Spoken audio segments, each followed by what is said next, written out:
Hey YouTube, so this video is going to be about one of the most important steps to this lithium titanate battery bank project, getting the AC power from inside the unit to outside the unit while maintaining that approximate weather seal. You could, just leave the lid open and drape the cord out, but it looks a little bit tacky and, it just doesn't feel clean and professional enough. So I'm going to use Neutrik Powercon connectors, which I've standardized a lot of my other equipment on. These are twist lock power connectors for AC that are keyed in such a way that the A and the B are not interchangeable. You can't possibly mate one with the other. The keying just simply doesn't permit it. So this is a source and this is a sink, and just like that you can form a quick connection. Now, admittedly, when I started standardizing my equipment years ago, it was actually before Powercon True 1 came out. True 1 has certain benefits to it, including mating connector to connector, as well as more weather-tight properties and design to it, whereas these Powercon connectors are not designed for that.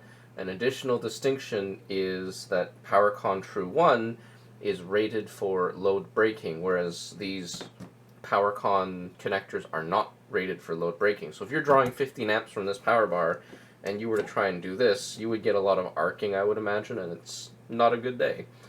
Similarly, you can't hot plug under load. You would probably get a fair amount of arcing as that contact settles in place. Either way, let's get into it. Now, again, because I started filming this before on the old camera setup, I've already drilled some holes, I've already lined things up, and I was actually held up by not having the correct length M3 countersunk screws to put these connectors in. So, long story short, I already have a right angle cable made up with the correct spade connectors, not spade, quick disconnects, to mate to the Powercon connector. And admittedly, I tried to film the setup on this bench, but the box is just so big. So this video is going to be a bit interesting and hopefully not too hard to follow along. I'll clean it up in the edit. Long story short, this video spans about 2 to 3 months. When I started filming this video, I used the old CCTV cameras, but now I have the Canon XA10 mounted up on the camera arm, so the image quality is going to be jarringly different between the two, if only because it's a better sensor, better camera, and the color science in the camera itself is different. You'll also notice that this grid no longer has that parallax, or the pin cushioning, sorry, not parallax, pin cushioning. These lines actually look relatively parallel all the way across the field of view, so the lens is much better in this camera. Alright, so I've got my camera set up at a different angle and a little bit of spare lighting. This will look way more amazing than my old footage, if only because you can actually see what's going on now. Now, I've got these rubber snap-on caps. They're not the nicer spring-loaded hard plastic caps. However, they should still do the job for passively keeping water out. They're not active snap-close ones, but, they'll do the job. I've already drilled the hole, and I've already drilled the 2 holes for the mounting screws, so now it's just a question of getting the M3 screws lined up, put into place, and coming in from behind to hold on to the 2 M3 nuts and secure everything in place. Now, my plan is to use nylock nuts instead of thread locker, just to make things a little easier to service. And what I'm going to have to do is connect the power cable by feeding it through this hole first. So I'm going to connect this up first and then fasten the screws. Okay, so I have my old M3 screws that were provided with the Neutrik connector, as well as the new M3 screws, which are slightly longer and should give me enough depth to penetrate the case. One important thing to note, there is a little brass ring that comes with the rubber dust cap. That brass ring prevents the, I guess, crush of the rubber, and it makes sure that there is a proper seal.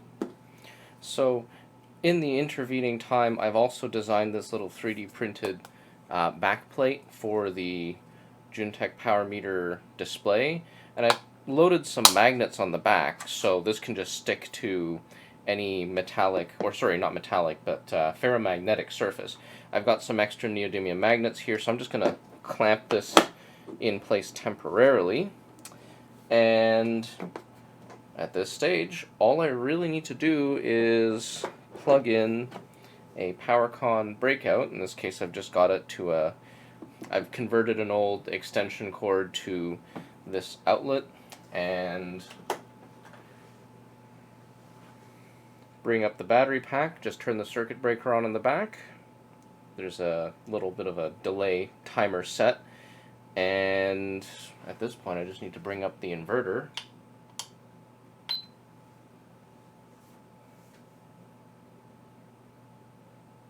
Alright, so I've got AC power coming out. Now, one thing I am missing is an external ground bonding screw. I am going to add that eventually. There is a grounding lug on the inverter. So right now this is an ungrounded source. However, this still does the job, and I'm getting about 120 volts AC out. This is not a true RMS meter, so I am expecting a little bit of inaccuracy in that measurement, but is good enough for the purpose of saying, hey, this works. Now I'm going to go put a load on this, and we'll see how that performs. Okay, so for my synthetic load, I have down off screen that Panther GCS VSAT unit. I'm using it just because it draws a fair amount of power, and I've already done some testing with it, so I know this works acceptably fine with it. I'm going to plug this in, then I'm going to power up the inverter, and we should be able to observe a current draw.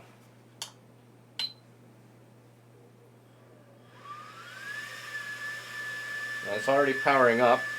It is a bit noisy, but yeah, we're drawing about 30 watts at the moment.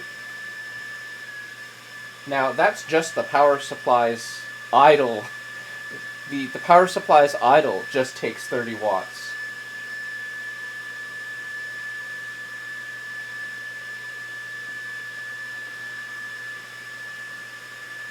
Alright, now we're actually starting to boot the VSAT unit, and you can see the power draw has gone up quite a bit. Now, I haven't charged this in a while, so the capacity calibration is probably a little off, but it's good enough for my purposes right now. And like this is just powered off a USB battery bank, but there could be any number of applications where you can power this off of USB from inside this unit, especially with the extra Powercon connectors.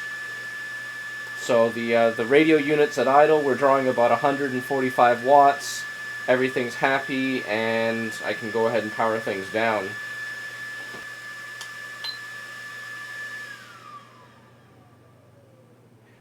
Okay, so with that little quick load test settled, I am going to do some more load testing and thermal measurement as time goes on, but just to elaborate a little more as to my plans here.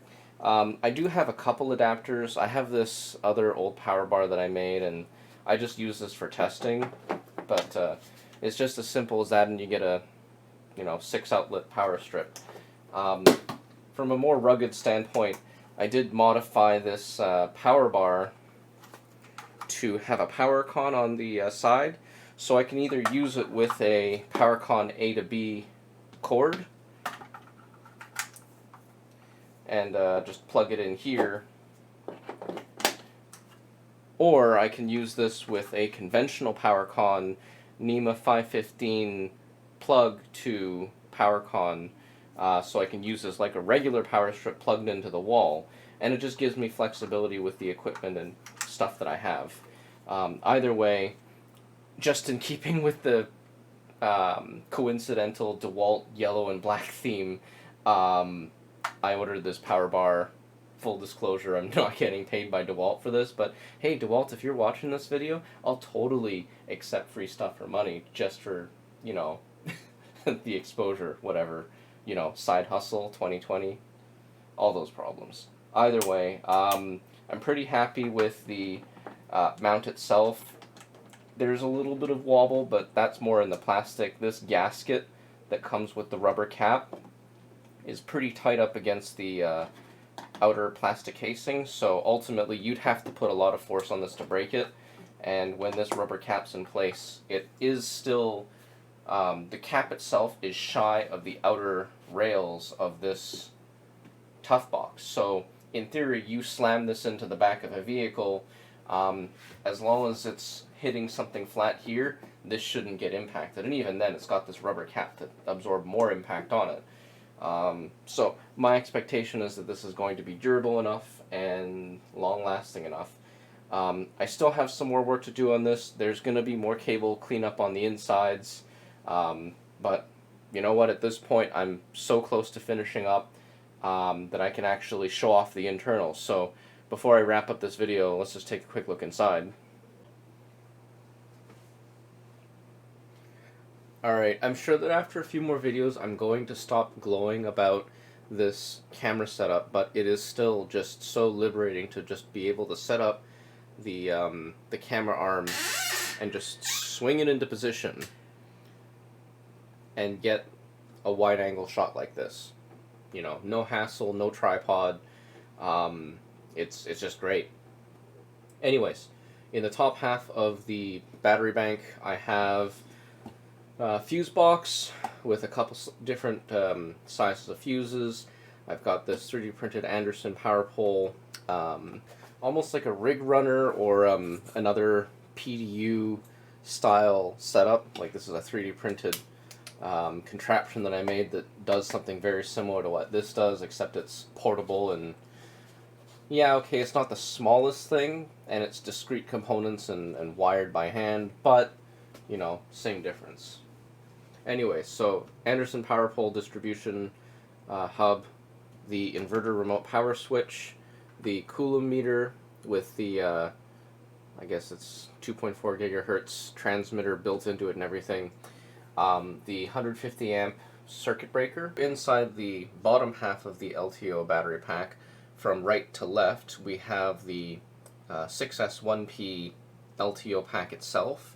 This is 40 amp hours, but with the depth of discharge that the inverter accepts, I can only maybe get about 30 to 35 amp hours out. It's a voltage thing and not an ampacity thing. I did do another test of these cells, and they do seem to give about 38, 39 amp hours. Not the full 40 amp hour advertisement, so it does seem to be a bit of a theme with these yin-long cells.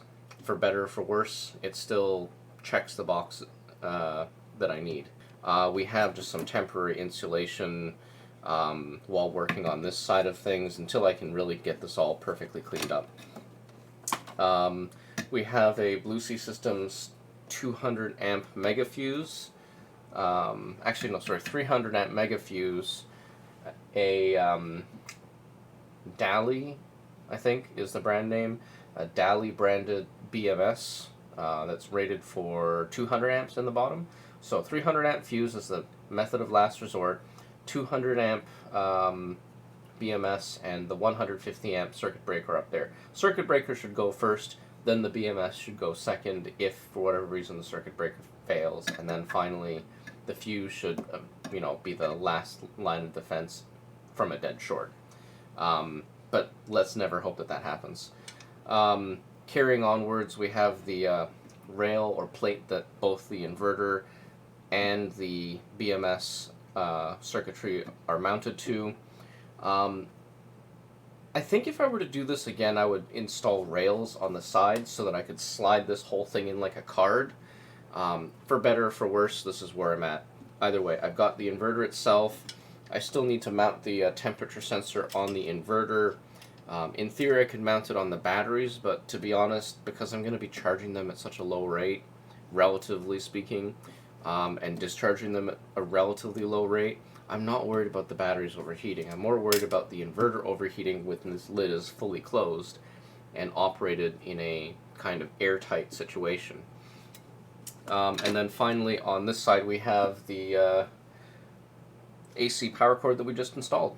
So there's still more to do, cable cleanup, etc. But